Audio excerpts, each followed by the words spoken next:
यही हम लोग कमो कर रहे थे। के सिलेंडर आता ना। हाँ बबी था।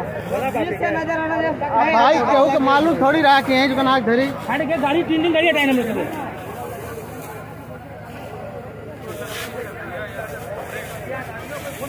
पूरा जगह खाक हो गया, लेकिन बहुत नुकसान हुआ, बहुत ज़्यादा, बहुत नुकसान हुआ।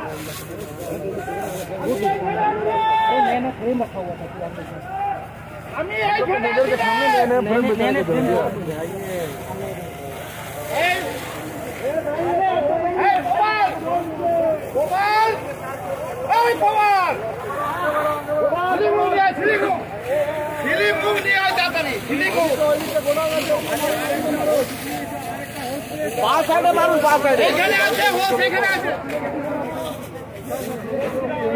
इधर ही हाथ चोट पकड़ा हुआ है।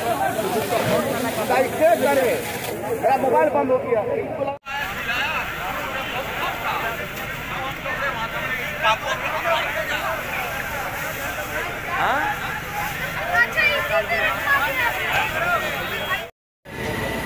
के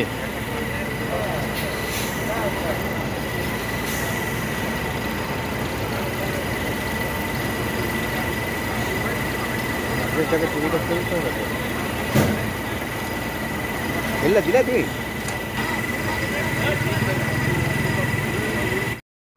আমরা 10:30টার সময় 9:30টার সময় শুনলাম যে আগুন লেগেছে। আমরা বাড়িতেই ছিলাম। তারপর বাড়ি থেকে যখন এখানে আসি তখন ক্যানেল পাড়ে যখন আমরা পৌঁছেছি তখন দেখছি ধাঁ ধাও করে আগুনের ছোঁয়া যাচ্ছে, আমরা ওখান থেকে দেখতে পাচ্ছি। তারপর আমাদেরকে দেখলাম আমাদের সামনে যে আছে ফায়ার ব্রিগেডের গাড়ি যে আছে ক্রস করলো। তারপর যখন এখানে আসি তখন দেখছি কি পুরো যে আছে দোকান পুরো ছায়া। কিসের গোডাউন ছিল এটা? এটা ছিল আমাদের কাবাডি মার্কেটের যে গাড়ি কাটাই করার যে পুরোনো কাঠ যে পাওয়া বেরোয়, সেই কাঠ দিয়ে যে চৌকি, ফ্রেম, জানলা, দরজা এগুলো সব তৈরি করা হয়। আগুন কীভাবে লেগেছে কি জানতে পেরেছেন? আগুনটা তো এখানে বুঝতে পারছি না। এখানকার ছেলেরা বলছে যারা এখানে থাকে বলে পেছন দিক থেকে আগুনটা ধরেছে। আর স্পঞ্জ যেটা থাকে গাড়ির সিটের স্পঞ্জ, ওই স্পঞ্জ ছিল এর ভেতরে, ওইসবের মাধ্যমে হয়তো কী কারণে আগুনটা লাগলো সেটা এখন আমরাও। কতটা ক্ষতি হয়েছে? ক্ষতি মোটামুটি 7-8 লাখ টাকার এখানে রেডি মাল ছিল।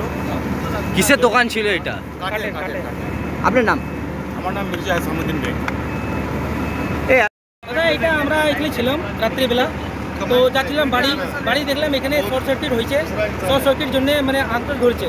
আগুন ধরে মানে একটু একটু করে বেশি লাগলে আমরা দেখলাম কি ভালো করে আগুনটা লেগে গেছে। তারপরে আমরা ফায়ার ব্রিগেডকে ফোন করলাম।